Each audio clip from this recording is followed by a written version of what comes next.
Well, good morning everyone. So I've just come down to the shed down here, down the road, the one that we're going to pull down, and I am just going to make a start at pulling some of the stuff out, like these jet washers here. I'm going to undo them. They're just sort of 4 screws, pretty easy.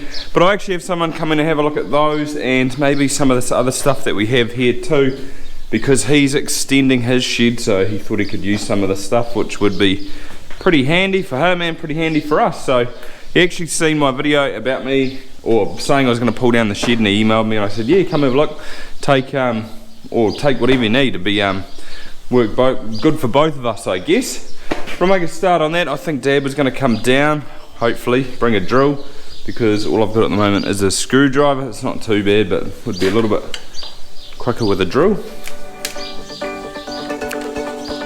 I think you got to crack both sides. Get it off.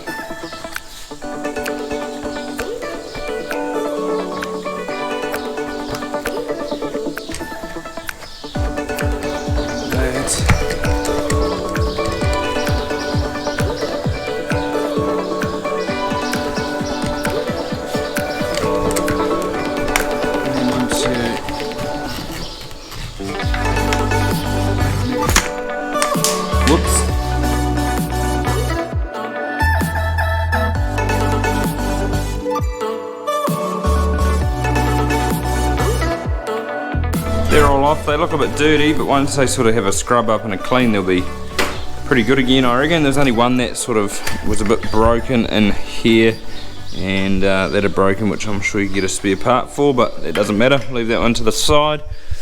And now I've got a bit of time. I might try and take this off. It's just these screws here. I'll unbolt these, and then that should come away from there, and just, yeah, do little bit by little bit. I reckon I could almost get this breast rail out too once I get, that's a little bit tight, but once I undo these elbows here are just sitting in bigger pipe down there, which enables them to swing, and it should just come out in one piece hopefully, which will be nice. Makes it a bit easier. Well, I got that line off, that just fell off, easy as. And look, we've got no jet washers. They were sitting down there before. But a couple of guys came from up north, Waikato, and they picked them up. It was quite a hard case. They actually hopped out of the car, and I recognised them because we actually bought like an effluent pump off them probably, I can't remember, it might have been 6 months ago. So pretty small world, but they took a bit of stuff, took all those jet washers and a few of these, a couple of these, and a couple of these. So that was good. We got rid of a few things, and it's good too because it's useful for them instead of buying new stuff, which is expensive. Plus we get a little bit more than we would scrap value, so sort of like a win-win scenario. They are looking to extend their 36-sider shed to a 40, so that sort of helped them out a bit, but they were pretty keen on the gates at the front of the pit there too, but I sort of want to keep them because once we extend our shed up there one day, I'd like to put them in it. But I came up before and gave Dad a hand because we sort of just changed the water lines that were here. This is the main water tank in here for the farm, so all the water gets stored in there before it goes to the water troughs. It's pumped from a bore which is just over here through that gate. So what we've just done is that was the main water line there, which is 32mm for the farm, and it used to tee off into this line here, which goes out to the farm that way, and the other one goes down that way. So what we did instead of, or we took the tee out I should say, and we've joined that water line, or put a new one which feeds right back to the tank here. That wasn't there before, and we've also put a water meter on it. So both lines have got water meters now, which is good because if we can get a water leak, we just come back here and check which water meter's going around, and we can sort of minimize it and find it a little bit easier, go down which line we know it's going to. But all our trough water and even the cow shed it's all gravity fed from this point because we're on a hill, or this is the highest part of the farm here. So by taking that tee out, effectively it means that if we have a herd of cows over there drinking out of the trough and a herd of cows down there drinking on the trough, it was on the same line, which means that the water would go to the lowest trough first, and then once that was full it would start filling the other trough. so it can be a little bit slow. But by taking that T out, it means that if we have the cows on this or the same line, well, they wouldn't be anymore, it means that the water will be going to 2 troughs instead of sort of one first and then the other, which means it'll speed up the refilling of the troughs. It's not that bad at the moment, but we just thought when you can make little improvements like that, why not?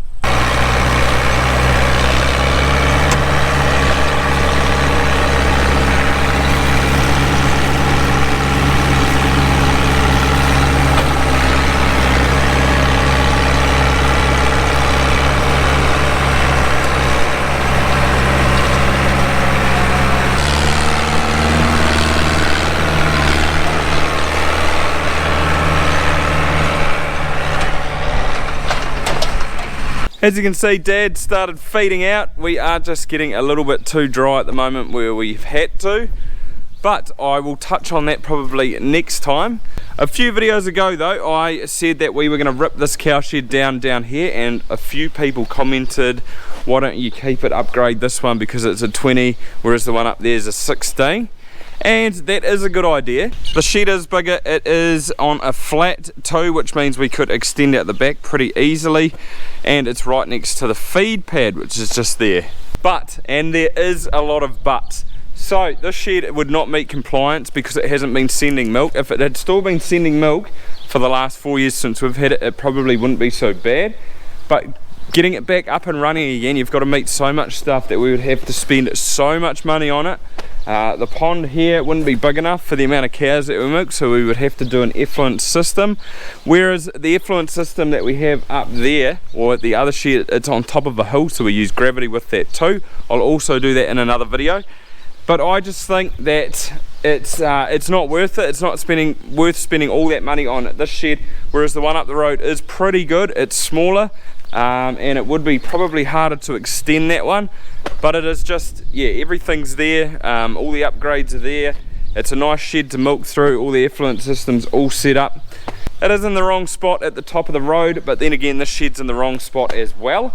I also had quite a few people say, don't rip it down, you can use it for other things, concrete's concrete, and I also do agree with that.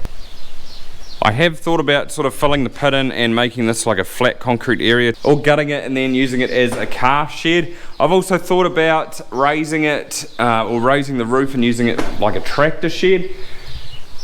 I just don't think it's worth that. It's just more money, or it's an expense that we've got to do. Yeah, concrete's good, but it's not the end of the world. We're not real short on sheds at the moment. We sort of can get by. But I do have something planned. We're actually having a little bit of trouble with it at the moment. But you'll find out soon why I've opted to sort of pull all this down. I really want to get those power lines under control, and we can also do that if we did keep the shed. We could trench like a line in.